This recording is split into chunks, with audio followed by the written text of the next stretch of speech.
Então, como eu falei, eu intitulei essa aula Aquém e Além da Narrativa.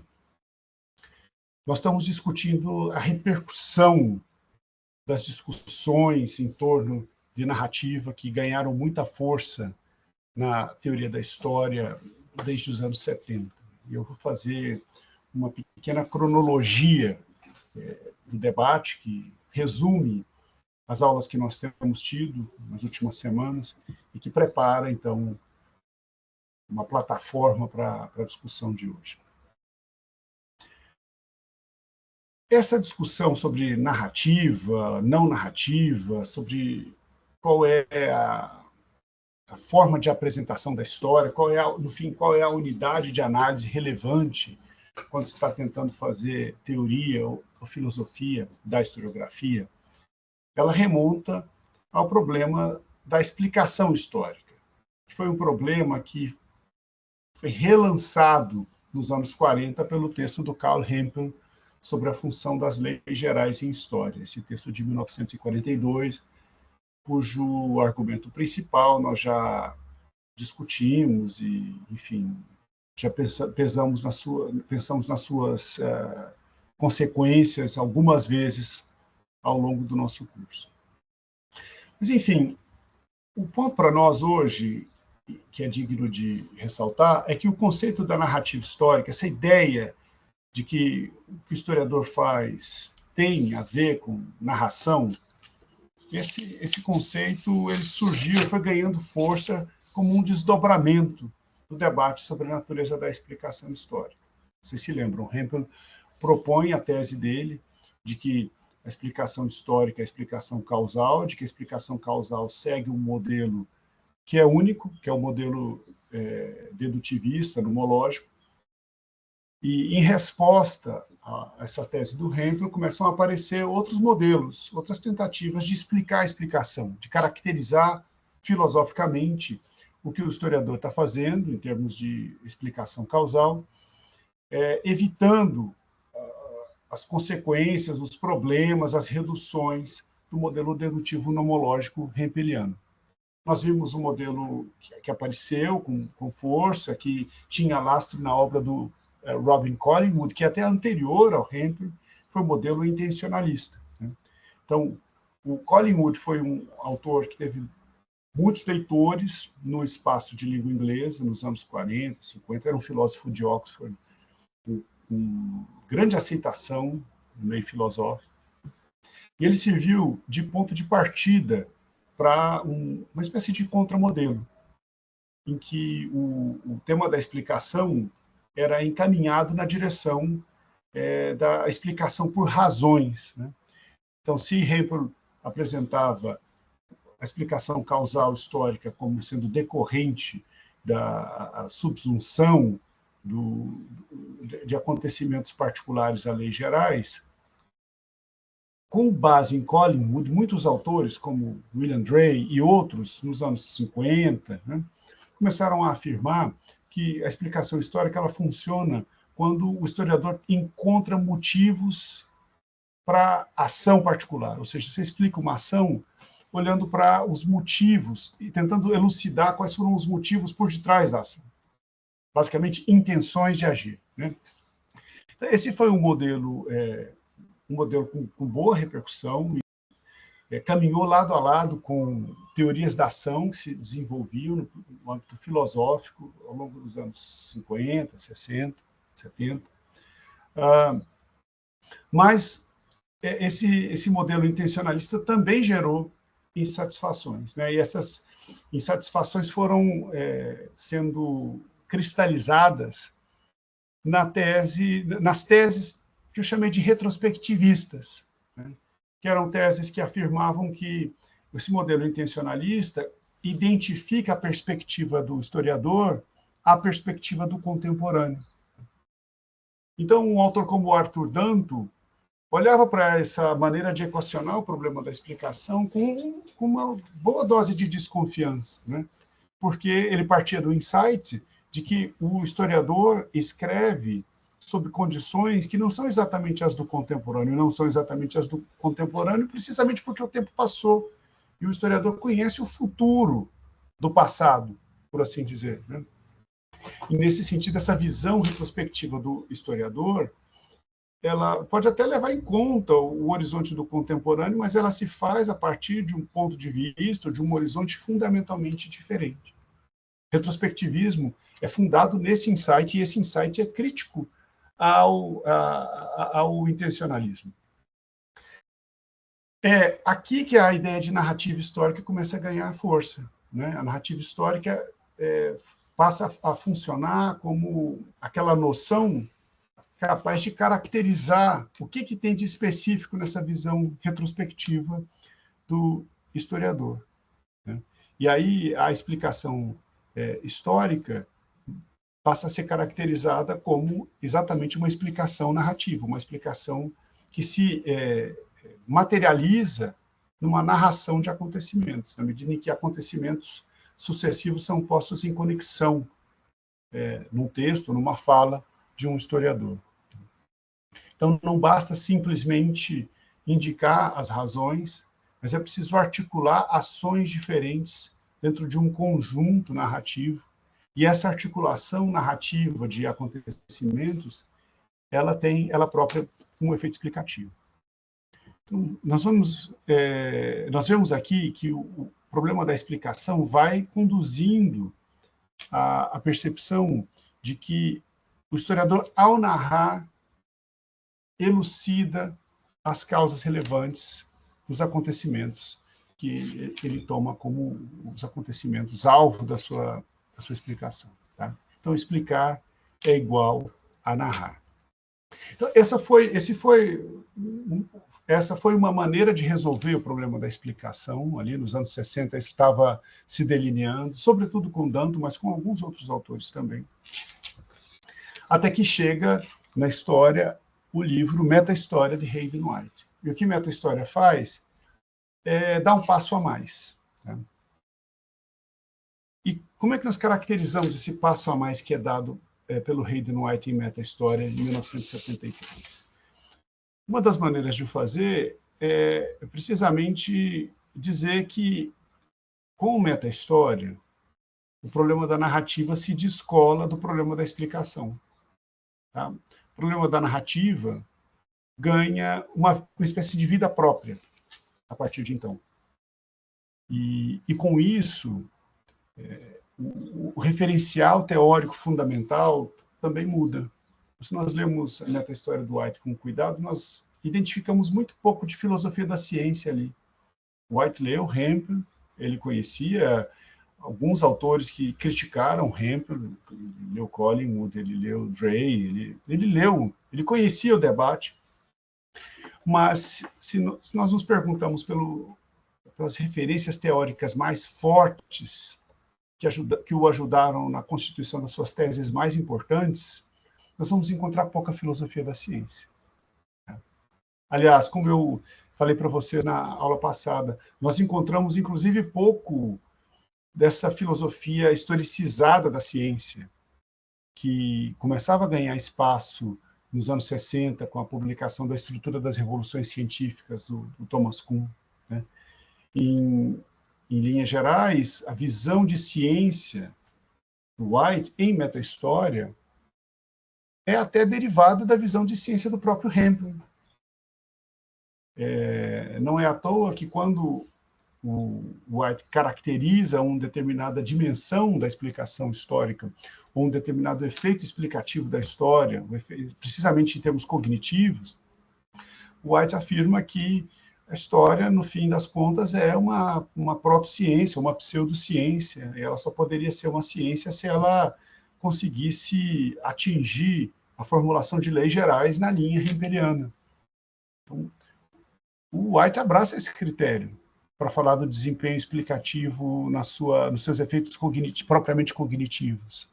Isso está presente lá na Meta-História, de tal maneira que nós podemos dizer que a visão de ciência do White ainda é uma visão hempeliana, não é uma visão nem popperiana, nem kuhniana. Ou seja, isso é uma ilustração de que o debate relevante para o White não é aquele feito pelos filósofos da ciência, tá? O White lia, mas ele nas suas pressuposições sobre ciência, ele não estava exatamente atualizado com o debate que se fazia à época em que ele estava bolando e executando o argumento da meta-história. Agora, é o que eu disse, a filosofia da ciência é menos relevante para ele do que outros domínios, tá? Sobretudo a teoria da literatura. Eu acho que é da teoria, da crítica da literatura que o White vai tirar as ferramentas mais importantes para a constituição dos elementos mais originais dessa grande obra dele, Meta-História, né? Da teoria da literatura entendida assim no sentido amplo, tá? Expandindo até para a tradição da retórica, né? Essa noção de tropos, por exemplo, White tira de Vico, né? A ideia de emplotment, White tira de vários autores da teoria literária, a distinção entre plot e story igualmente, a noção de que você tem estruturas de enredo na forma da tragédia, da comédia, do romance, como ele chama, como o tradutor chama, a história romanesca, né? Essa é uma noção que ele tira também de um teórico da literatura, Northrop Frye. Enfim, há várias influências importantes vindas da teoria, da crítica literária, e que acho que conformam o núcleo dos referenciais teóricos que marcam essa obra, né? Então, isso é um sinal decisivo de mudança. Nós podemos até falar assim, de uma maneira um pouco frouxa, uma mudança paradigmática na própria reflexão sobre historiografia. É claro, a noção de narrativa tem uma evolução própria dentro da obra do próprio White, sabe? Então, dentro da própria obra do White, narrativa vai ganhando contornos diferentes. Em meta-história, até nós chegamos a discutir isso na aula, em meta-história, narrativa é menos importante do que esses tropos, os tropos da ironia, da metonímia, da sinédoque e da metáfora, né? Esses são os elementos decisivos, os elementos geradores, as matrizes geradoras do pensamento histórico, né? O elemento narrativo, que você pode associar à parte do emplotment, a explicação por elaboração de enredo, é uma parte dentro desse conjunto, né? Então, a discussão do White sobre narrativa e meta-história ainda está subordinada a essa discussão que é mais retórica do que propriamente literária. Depois, na sua obra subsequente, White vai deixar para lá esse arcabouço retórico, tropológico, tá? Eu falo tropológico no sentido de que é uma teoria dos tropos, das figuras de linguagem que funcionam como símbolos da direção em que o processo de significação dos dados históricos vai tomar. Então, o White vai deixando de lado essas ferramentas tropológicas e vai abraçando, em primeiro plano, ferramentas de análise narrativa, tá? Então, aí a categoria de narrativa vai ganhar uma força realmente central, tá? Posteriormente à meta-história.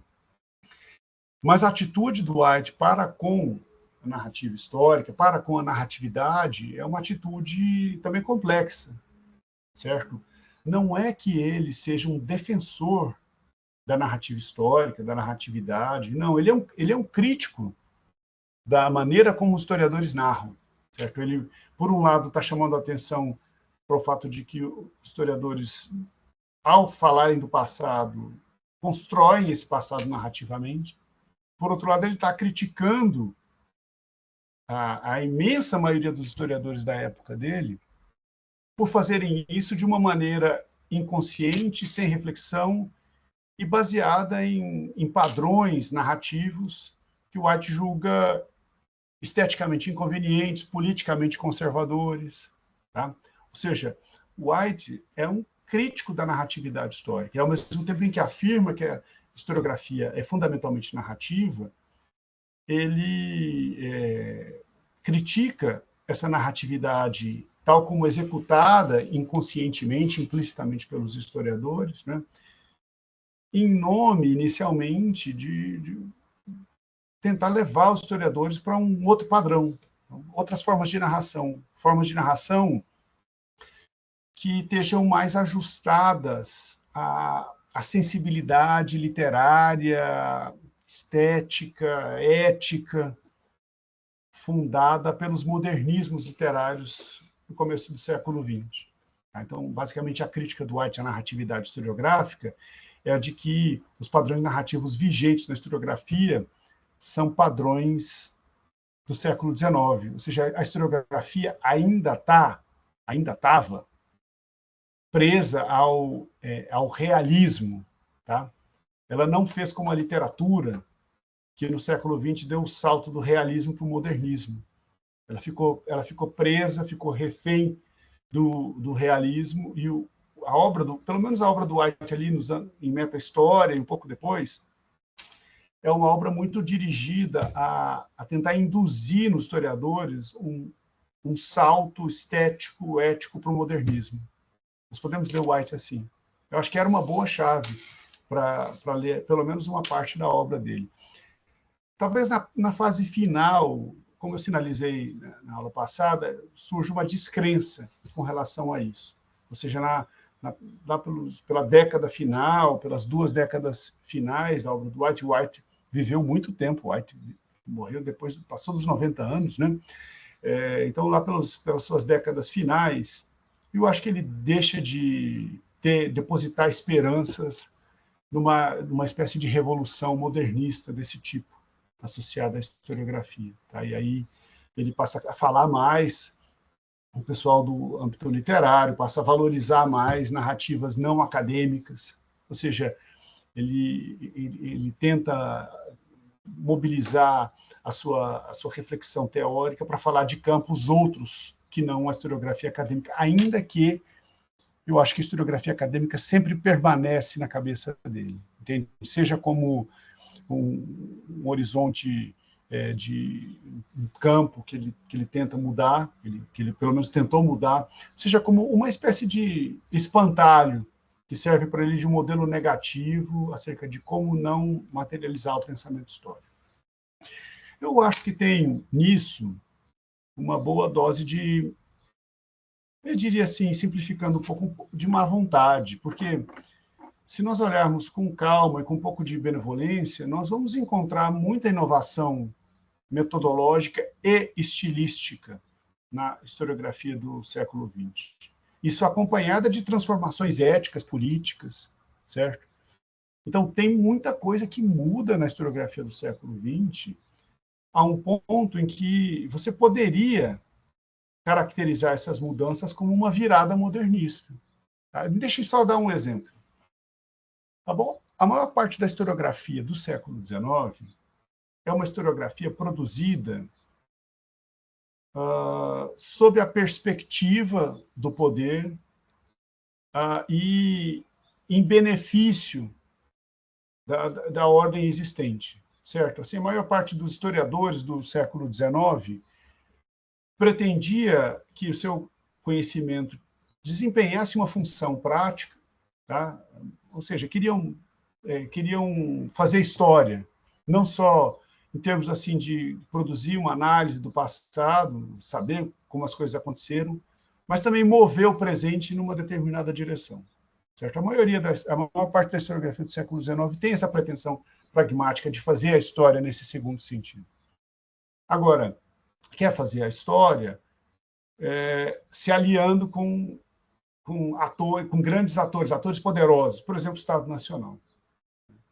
Uma parte dos historiadores do século XIX, não por acaso, vai produzir subprodutos relevantes em termos do fortalecimento de identidades nacionais.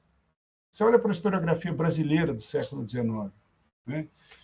Vê o espaço principal da historiografia nacional do século XIX, que era o IHGB, e vê como o IHGB e o Estado Imperial Brasileiro caminharam lado a lado, né? O IHGB reforçando simbolicamente o sentido de identidade, de certa maneira produzindo um cimento cultural para o trabalho de construção institucional, política feito pela monarquia. Então, essa configuração entre historiografia e política, e uma historiografia que, de certa maneira, se propõe um auxiliar cultural do trabalho de construção político-nacional, né? Essa é uma configuração que você vê em vários outros espaços do século XIX. Mas se você olha para a historiografia hoje, você encontra um cenário muito diferente, né? Não é que os historiadores tenham deixado de tentar ser conselheiros do príncipe, né? Você tem muita historiografia feita em favor da ordem existente, tá? E há razões que justifiquem isso, né? Sobretudo porque nós vemos hoje em dia a ordem existente ser desafiada não em função de uma revolução que vai ampliar a justiça, a igualdade, a liberdade, mas em favor de uma espécie de revolução conservadora. Esse é o principal risco, né? Isso coloca os historiadores progressistas dentro de uma agenda que é fundamentalmente conservadora, de conservar as instituições da democracia, do liberalismo, né? Enfim, isso é um desafio atualíssimo, né? Então, isso, de certa maneira, renova o impulso dos historiadores para defender instituições. Mas, nós abstraímos um pouco dessa configuração mais atual, que é ditada, claro, pela explosão da extrema-direita no mundo todo, nós vamos ver que, durante boa parte do século XX, nomeadamente a segunda metade do século XX,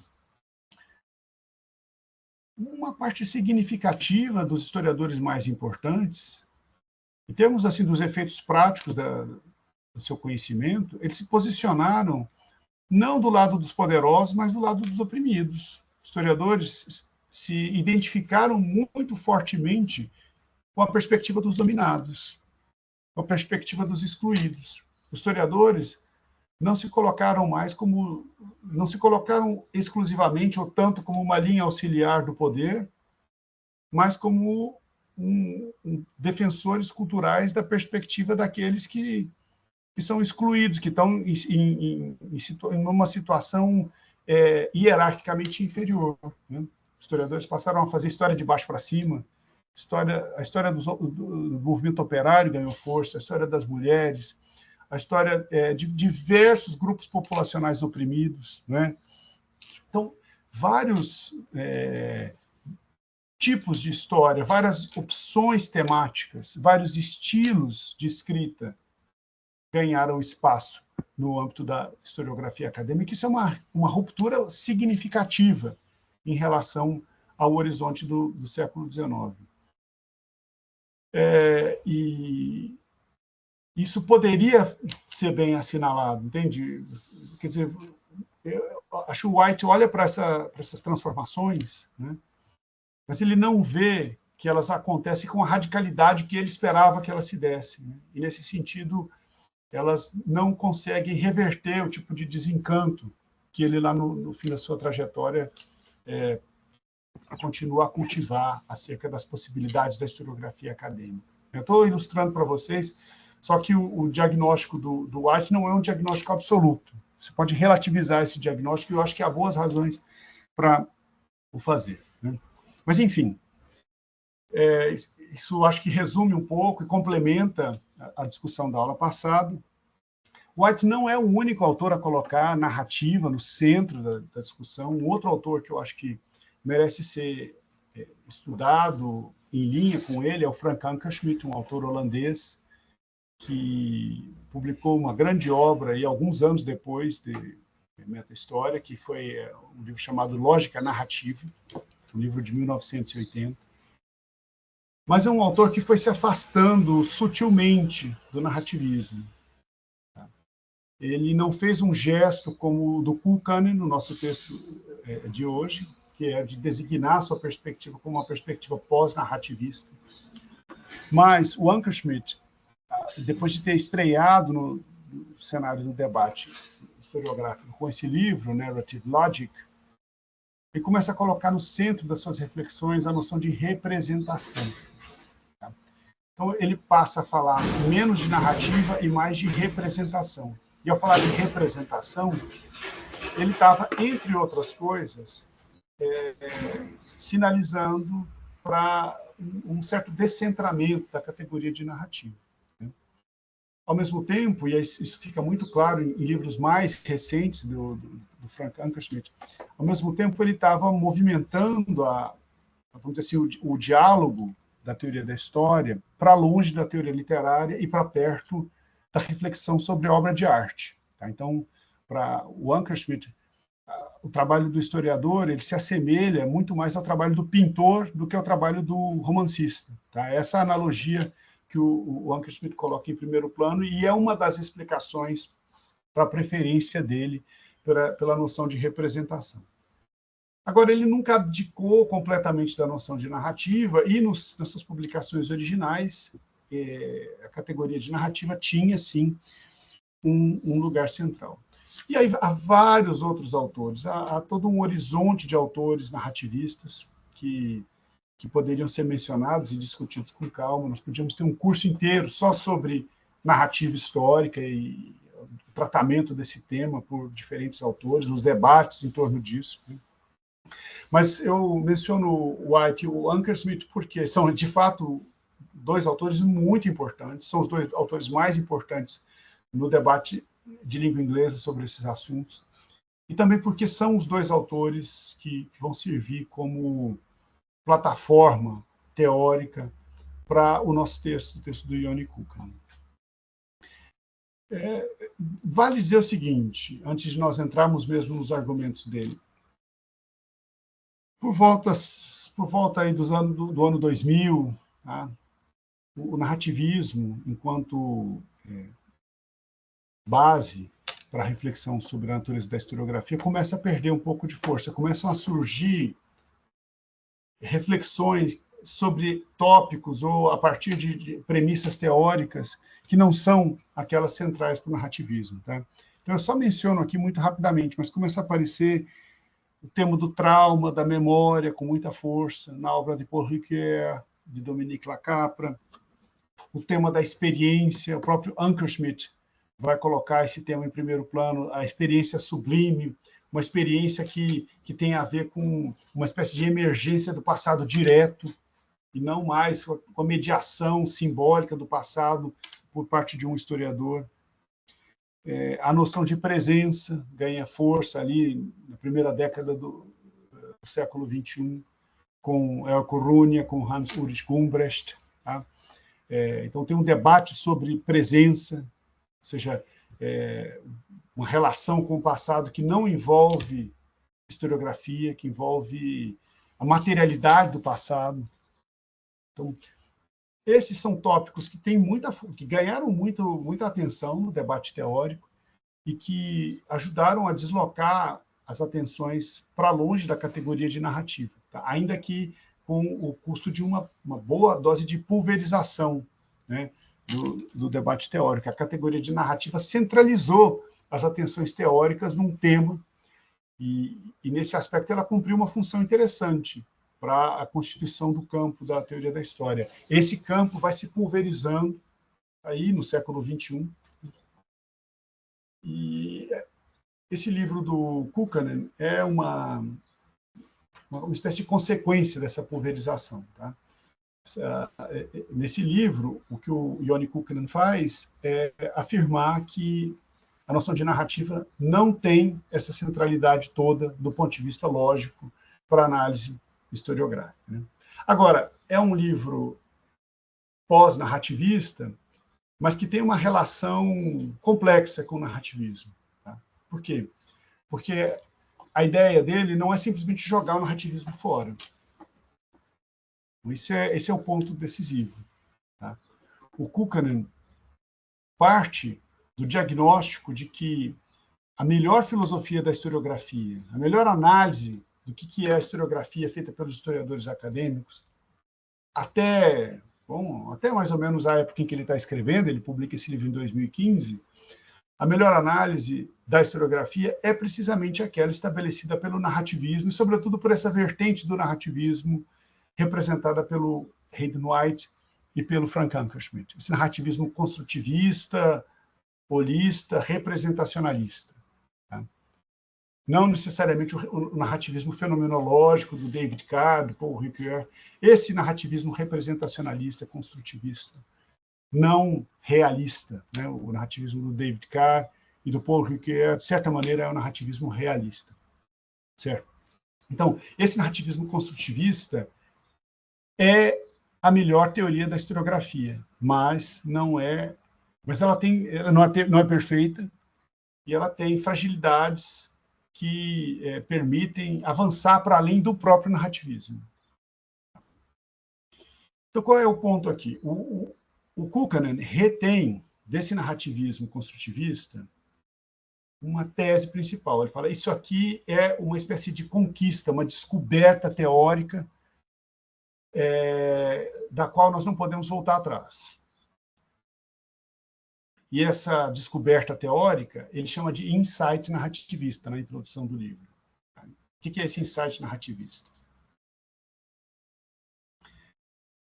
Ele parte de uma distinção entre parte e todo. Certo? Então, quando você olha para um texto de história, você tem partes e você tem um sentido de totalidade. As partes de um texto de história são as frases que estão contidas nesse texto. E o todo é o texto mesmo. Certo? E você pode olhar para um texto de história a partir dessas duas perspectivas. Certo? Você tem uma perspectiva sintética, que olha o conjunto, e uma perspectiva analítica, que fragmenta esse conjunto em partes.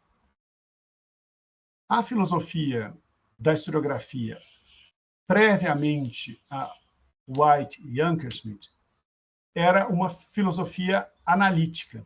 Tá? E o que quer dizer essa filosofia analítica na sua base mais elementar?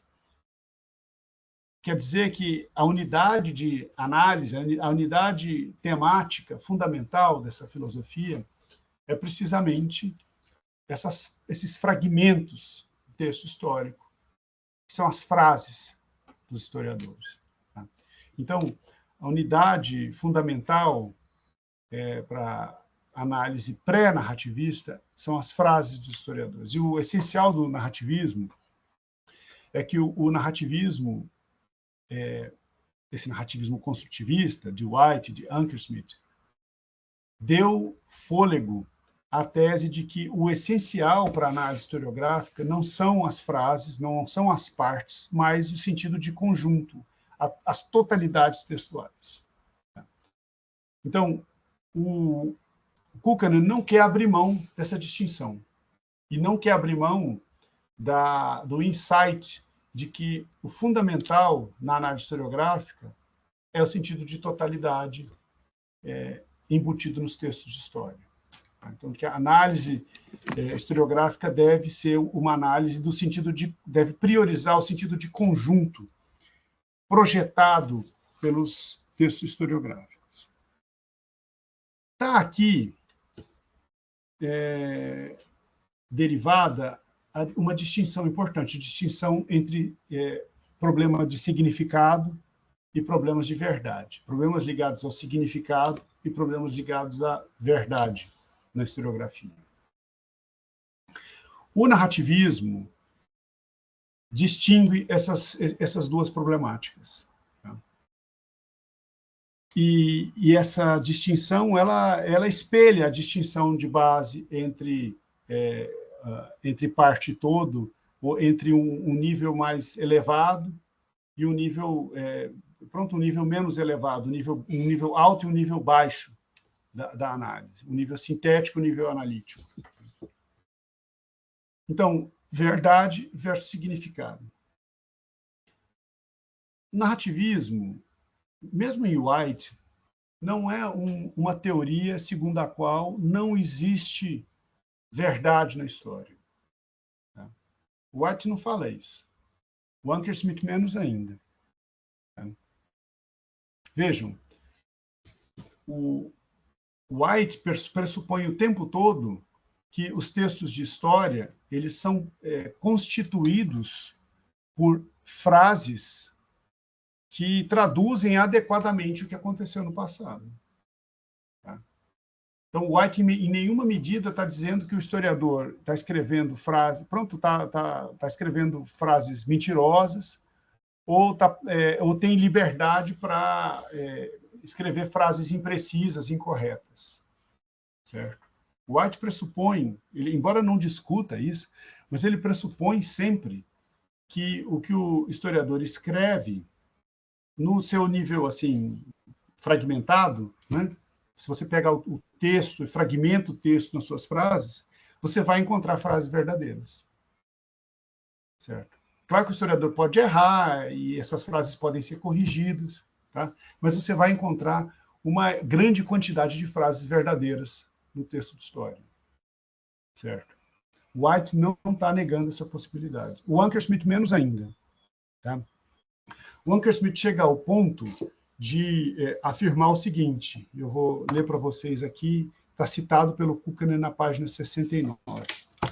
O Ankersmit diz assim: teorias da representação são, essencialmente, teorias sobre como o todo, a totalidade de um texto histórico, se relaciona com o passado, que é aquilo que ele representa, ou seja, como o todo se relaciona com o passado por ele representado. E esse é um problema que não pode ser reduzido a como as frases individuais de um texto de história se relacionam com o passado. Então, o problema sobre como o todo de um texto se relaciona com o passado não pode ser reduzido ao problema de como as partes, ou seja, as frases individuais de um texto de história se relacionam com o passado. Tá? A relação entre todo e passado e parte e passado é fundamentalmente diversa. Você não pode tratar a relação do todo com o passado por analogia, por derivação com a problemática da relação das partes com o passado. Certo? Continuo. Ankersmit, desculpe. Você pode bem ser, como eu próprio sou, um defensor do positivismo e do empirismo no que se refere àquilo que acontece no nível das frases num texto de história, enquanto, ao mesmo tempo, é um defensor de uma teoria da representação histórica no que se refere ao texto enquanto totalidade. O que o Ankersmit faz aqui é dizer assim, é claro que os textos de história são compostos por frases, e na análise dessas frases, eu próprio sou um positivista. Eu admito a validade do empirismo e do positivismo. Tá? Então, o que isso está mostrando? Bom, primeiro, é uma declaração bem polêmica do Ankersmit, né? Mas isso está mostrando que o narrativismo, esse narrativismo do White, do Ankersmit, não é exatamente hostil à problemática da verdade histórica. Eles localizam essa problemática, dão importância, seriedade a ela, mas restringem-na ao nível das frases individuais sobre o passado. O que eles estão dizendo? No que se refere a estabelecimento de fatos individuais, o historiador chega a frases que podem ser consideradas verdadeiras ou falsas. E claro que nós queremos que um texto de história seja constituído por frases verdadeiras. Então, isso está presente no horizonte teórico do Ankersmit. O horizonte teórico do Ankersmit prevê que as frases dos historiadores são frases verdadeiras. Então, tem um lugar para o problema da verdade.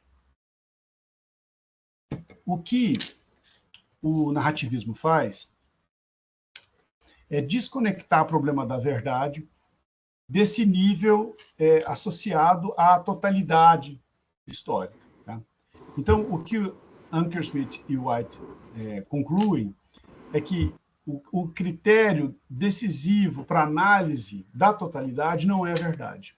Tá? Não é que a verdade não existe, mas ela fica ali, essa problemática fica ali reservada a um lugar que é menos importante. Certo?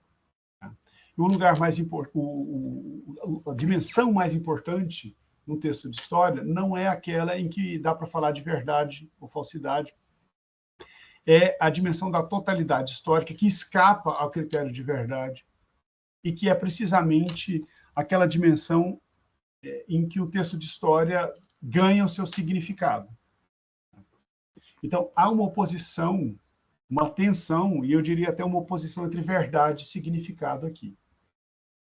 A verdade, ela é reconhecida como uma problemática importante, mas ela fica circunscrita ao domínio dos enunciados individuais, das frases. As totalidades narrativas, por sua vez, elas são o lugar do significado histórico.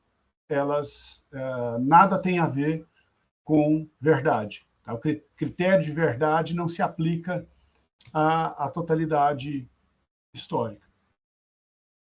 Enfim, o Kukkonen absorve isso tal e qual. Tá? O Kukkonen não discute essas conclusões.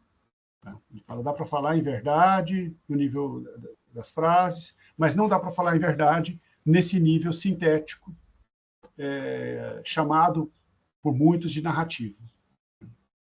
O Kukkonen não discute isso. O Kukkonen até chega à conclusão de que, de fato, é preciso abrir mão da categoria de verdade para falar desse nível mais sintético. Tá? Ele abre mão da categoria de narrativo também. Tá? Ele relativiza a centralidade dessa noção, mas ele afirma que é correto esquecer a problemática, deixar de lado a problemática da verdade para qualificar esse nível que eu estou assim, chamando para vocês de sintético para simplificar um pouco. Ou seja, para falar da totalidade, sentido de totalidade dos textos de história. Por quê? Porque, afirma ele, nesse nível, você tem o historiador construindo teses acerca de como o passado foi, teses de natureza bem geral. E essas teses elas têm uma base metafórica que não se comunica de uma maneira direta, imediata, com nada que aconteceu ou foi o caso no passado. Tá? Por exemplo, quando um historiador diz assim, eu acho que eu dei esse exemplo na aula passada, o século XX foi o breve século XX, como em Hobsbawm, certo? Qual é que é a fonte que permite validar essa tese? Entende? Não é possível validar essa tese de uma maneira direta. Sabe? Não é possível encontrar algo no passado que funcione como uma espécie de âncora para a verdade dessa tese. Certo? Então, o que o Kukkonen diz é melhor não falar em verdade aqui. Entende? Dá para falar até em validade, dá para falar que a tese é uma tese que funciona, tá?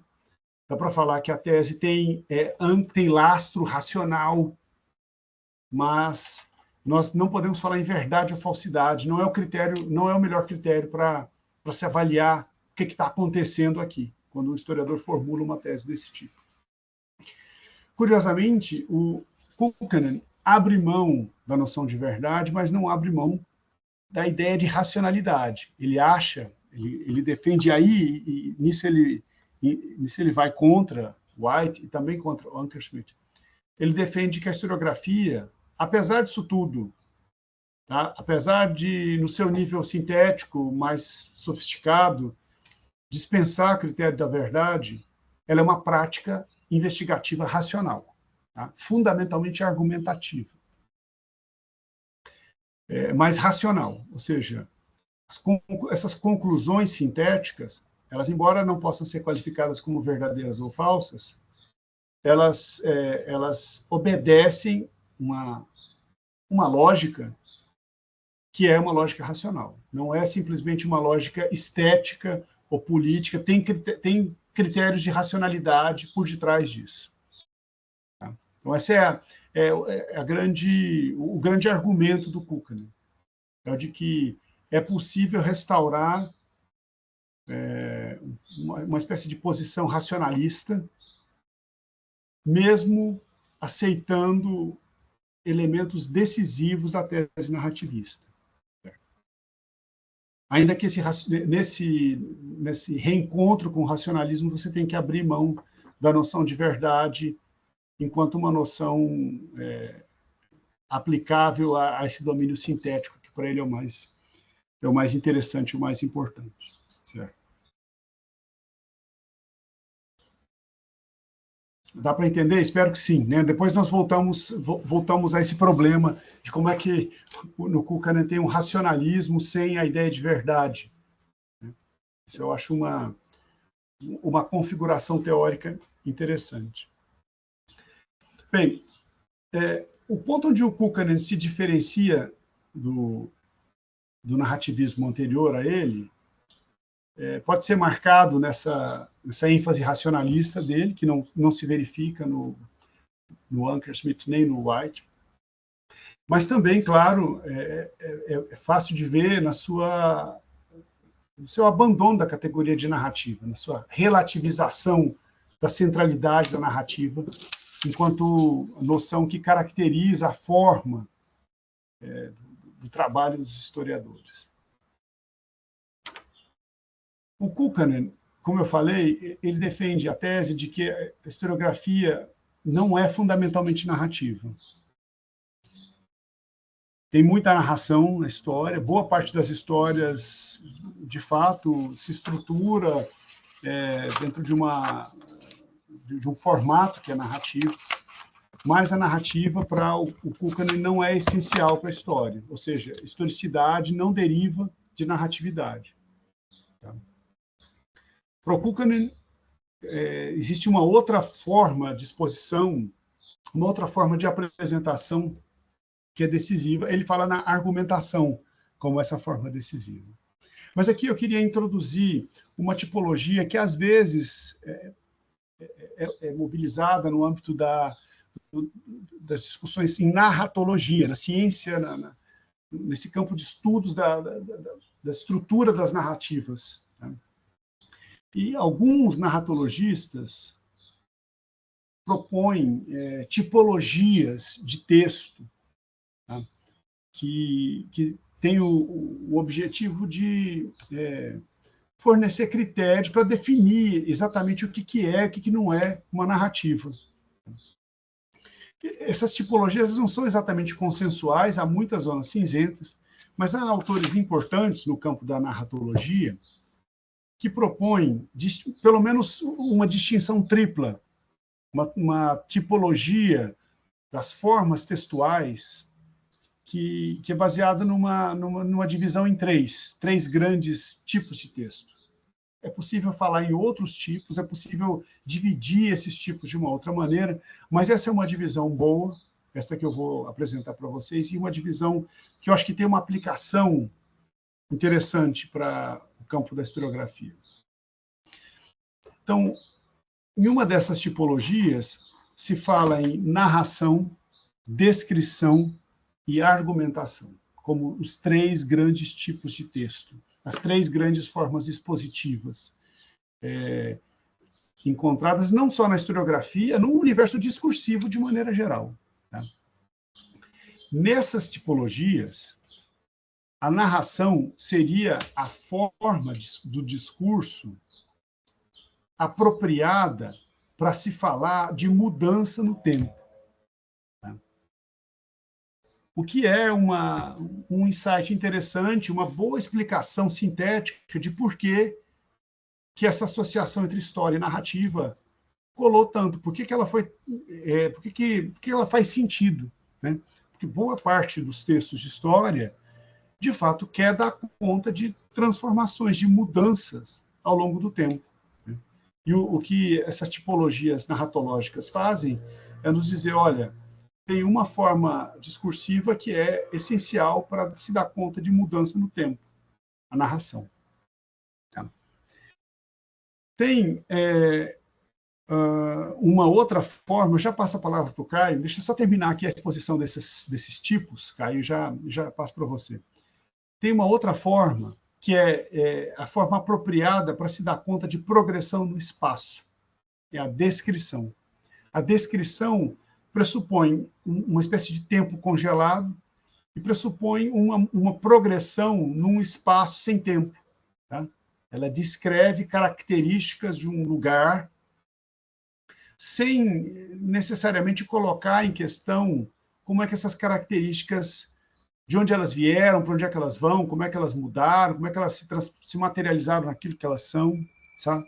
Então, isso seria a descrição, a progressão no espaço. E, em terceiro lugar, você teria uma coisa que a Mônica Fludernick chama de uma progressão no espaço metafórico, no espaço de razões. Isso seria a argumentação. Ou seja, um tipo de discurso em que você não está progredindo nem no tempo, nem no espaço, você está se voltando para o próprio pensamento e tentando fornecer as bases das suas próprias conclusões. Isso seria, fundamentalmente, a argumentação. Tá? O Kukkanen não discute esses tipos de texto, tá? Mas essa discussão sobre tipos de texto, que aparece no nosso texto complementar, o texto do Wolfgang Steiner, eu acho essencial para complementar o ponto dele. Porque o ponto do Kukkanen é o de que a narrativa não é essencial.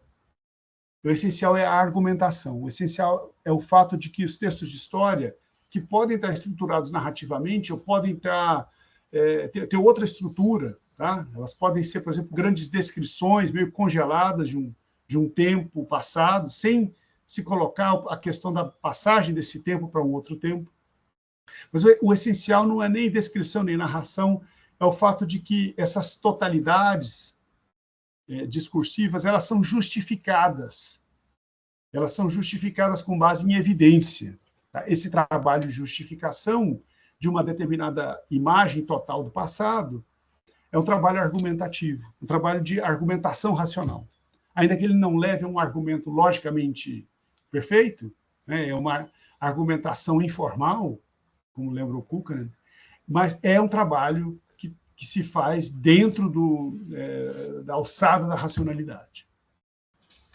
Muito bem. O que nós vimos nessa primeira parte? Que o pós-narrativismo do Kukkanen preserva essa distinção parte e todo.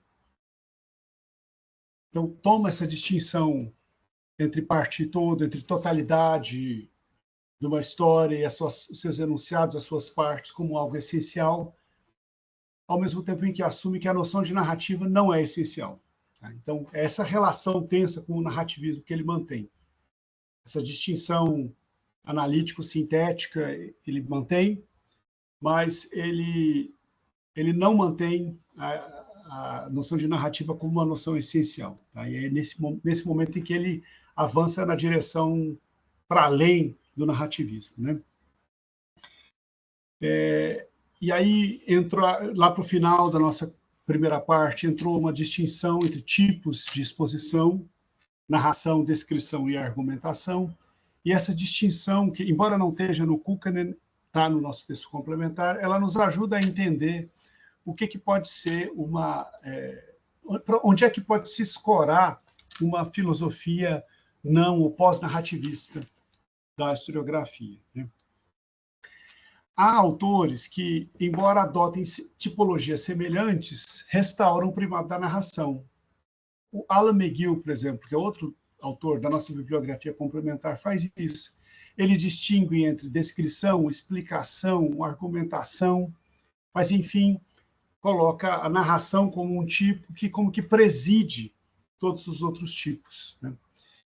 E, em parte, isso está implícito na obra do Hayden White também e de outros autores narrativistas. Né? Hayden White sempre lidou com a objeção de que há histórias que não estão estruturadas de uma maneira que seja evidente, em que a narrativa não seja evidente, certo? Há histórias, por exemplo, como O Outono da Idade Média, do Huizinga, Civilização do Renascimento da Itália, do Burckhardt, e outras obras mais recentes, que não são manifestamente narrativas. Né? Mas o White sempre tentou encontrar, o argumento dele era sempre de encontrar narrativização implícita, mesmo em obras que eram obras assim, que tratavam o passado de uma maneira mais congelada, ou seja, sem progressão temporal. Né? Então, em White e depois no McGill, você tem algum reconhecimento de outras formas de apresentação, mas, no fim das contas, a admissão de que a narrativa como que preside, coordena o trabalho dessas outras formas. No Kukkanen, você tem uma conclusão bastante diferente. Aí é uma conclusão não narrativista. Porque ele diz, embora a maioria das histórias, de fato, seja marcada por formas narrativas, o trabalho fundamental do historiador não é o de narrar.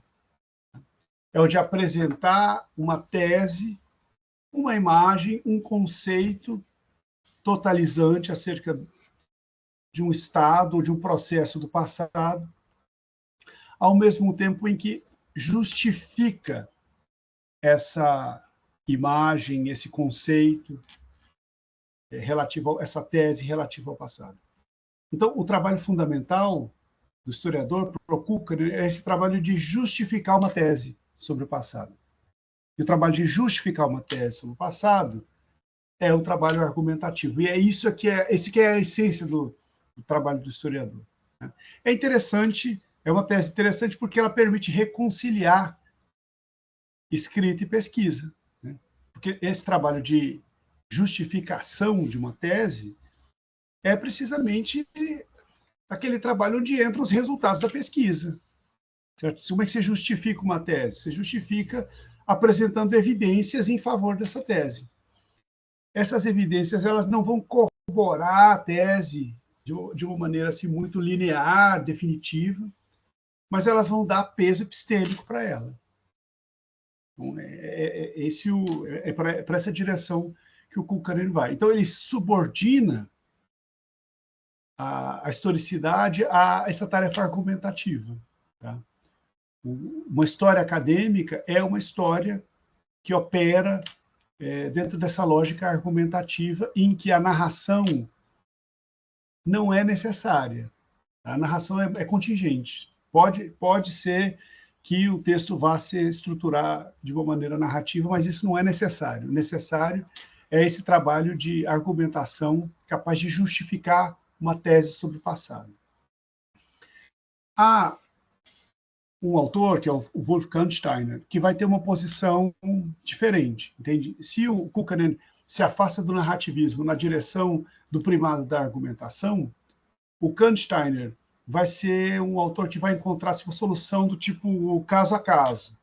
Entende? Então, assim, tem textos de história em que predomina a narrativa, tem textos em que predomina a argumentação, tem textos em que predomina a descrição. Nós não podemos definir isso a priori. Eu gosto dessa solução do Kansteiner e vamos ver se nós conseguimos aprofundar isso um pouco mais e, eventualmente, até trazer mais elementos do texto dele mais para frente. Mas agora eu queria interromper, acho que fiz assim, um resumo da mensagem principal que eu queria passar para vocês. Vamos interromper, vamos passar, então, às postagens.